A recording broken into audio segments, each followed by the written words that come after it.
एका नदीच्या किनारी एक छान जंगल होतं. त्या जंगलाचा राजा होता सिंह. त्या सिंहाची एक मोठी गुहा होती जंगलात. एकदा सिंह आपल्या गुहेच्या बाहेर शांत झोपला होता. नुकतीच शिकार करून पोट भरल्यामुळे सिंहाला अगदी गाढ झोप लागली होती. तेवढ्यात एक पिटुकला उंदीर त्याच्या बिळातून बाहेर आला. हा पिटुकला उंदीर भलताच करामती होता बर का. छोटासा असला तरी अगदी अणकुचीदार दात होते त्याचे. अणकुचीदार म्हणजे टोकदार आणि धारदार. हा पिटुकला उंदीर एका दिवशी जंगलातून ऐटीत फिरत चालला होता. तेवढ्यात त्याला गाढ झोपलेला तो सिंह दिसला आणि त्याला गंमत करायची लहर आली. त्या झोपलेल्या सिंहाच्या शेपटीवरून तो हळूच त्याच्या पाठीवरती चढला आणि दणादण उड्या मारायला सुरुवात केली.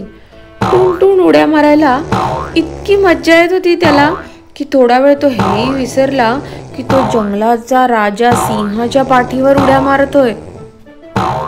थोड्या वेळात सिंहाला जाणवायला लागलं की त्याच्या पाठीवर कोणीतरी उड्या मारते. जोरात गर्जना केली त्यानं, कारण त्याची झोप मोडली होती. उंदीर भयंकर घाबरला. त्यानं सिंहाच्या पाठीवरून खाली उडी मारली आणि जोरात धावत सुटला. झोप मोडल्यामुळं चिडलेल्या त्या सिंहानं त्या उंदराला एका फटक्यात पकडलं. सिंह रागानं त्याला म्हणाला, काय रे उंदरा, माझ्या पाठीवर उड्या मारतोस? माझी गाढ झोप मोडलीस. आता मी तुला सोडणार नाही. मी तुला आता खाऊनच टाकतो. मी जंगलाचा राजा सिंह आहे आणि तू माझी झोप मोडलीस. आता तुझं काही खरं नाही. सिंहाचं ते चिडलेलं रूप बघून उंदीर भयंकर घाबरला. तो थरथरतच त्याला म्हणाला, महाराज मला क्षमा करा, माझं चुकलं, मी परत ही चूक करणार नाही. महाराज, मी तुम्हाला वचन देतो की जर तुम्ही मला आता जिवंत सोडलात तर भविष्यात मी तुम्हाला नक्की मदत करीन, तुमच्या उपयोगी पडेन, अगदी तुमचा जीव सुद्धा वाचवेन. सिंहाला खूप हसू आलं. तो म्हणाला, तू माझा जीव वाचवणार? तू माझ्या उपयोगी पडणार?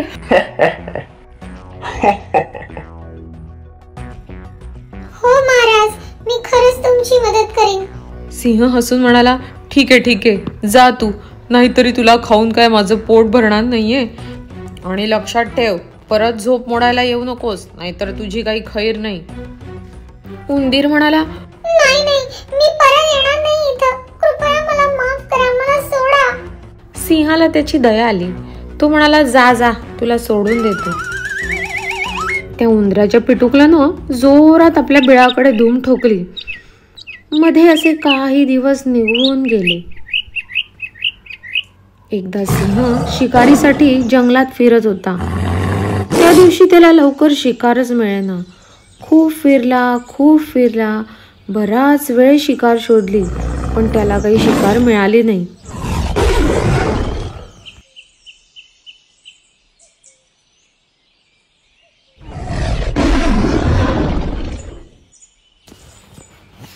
तेवढ्यात एक शिकारी त्या जंगलात आला. त्याला सिंहाला पकडायचं होतं. त्या दिवशी त्याच्या हातात एक मोठं जाळं होतं. त्यानं सिंहाला पकडण्यासाठी ते जाळं झाडाला बांधलं आणि त्याची दोरी हातोडीनं खाली अशा पद्धतीनं ठोकली की बरोबर चालत येणाऱ्या सिंहाचा पाय जर त्याच्यावर पडला तर ते जाळं त्याच्या डोक्यावर पडून तो बरोबर अडकेल.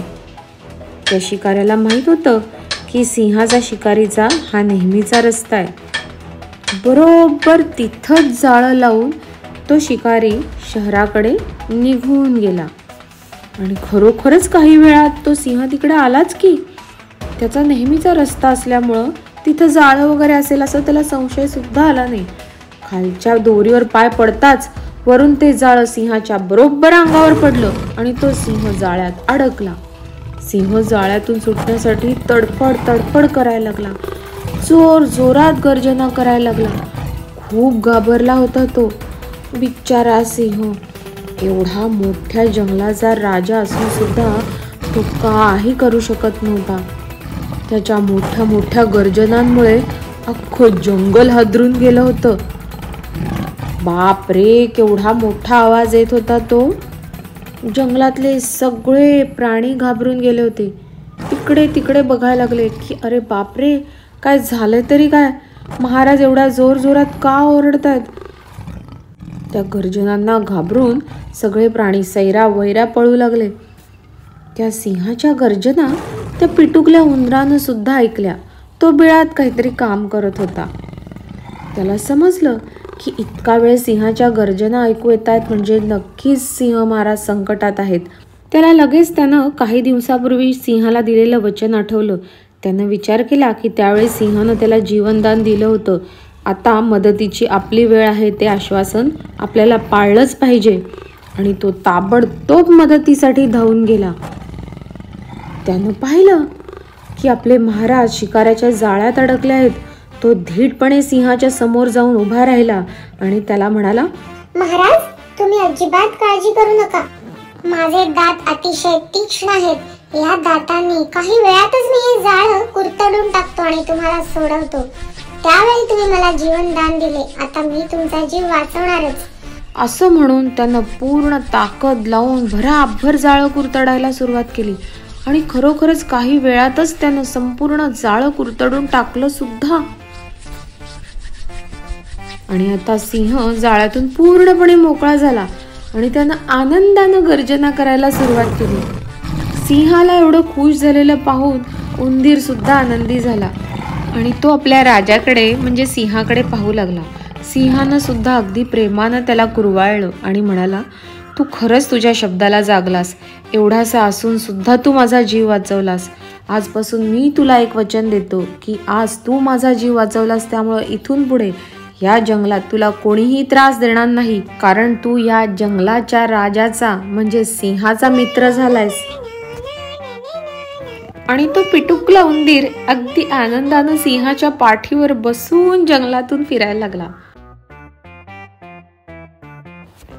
आपण या गोष्टीतून काय शिकलो? कितीही राग आला तरी त्या प्रसंगी सुद्धा आपण सारासार विचार करणं गरजेचं असतं. हा विचार सिंहानं त्यावेळेला केला आणि उंदराला सोडून दिलं, म्हणून शेवटी त्यानंच त्याचा जीव वाचवला. समोरच्या व्यक्तीची ताकद जरी कमी असली तरी ती व्यक्ती सुद्धा योग्य ठिकाणी आपल्याला उपयोगी पडू शकते. त्यामुळं कुणालाही कधीच कमी लेखू नये. दिलेलं वचन पाळणं हा अतिशय महत्त्वाचा गुण आहे. जे वचन सिंहानं सुद्धा पाळलं आणि वेळ प्रसंगी उंदरानं सुद्धा पाळून सिंहासारख्या मोठ्या प्राण्याचा सुद्धा जीव वाचवला. ही गोष्ट जर तुम्हाला आवडली असेल तर नक्की लाईक करा आणि आपल्या छोट्या छोट्या बालमित्रांना पाठवायला मात्र विसरू नका. आणि अजून जर तुम्ही ह्या चॅनलला सबस्क्राईब केलं नसेल तर नक्की सबस्क्राईब करा लिटिल वंडर्स किड्स TV या चॅनलला. धन्यवाद.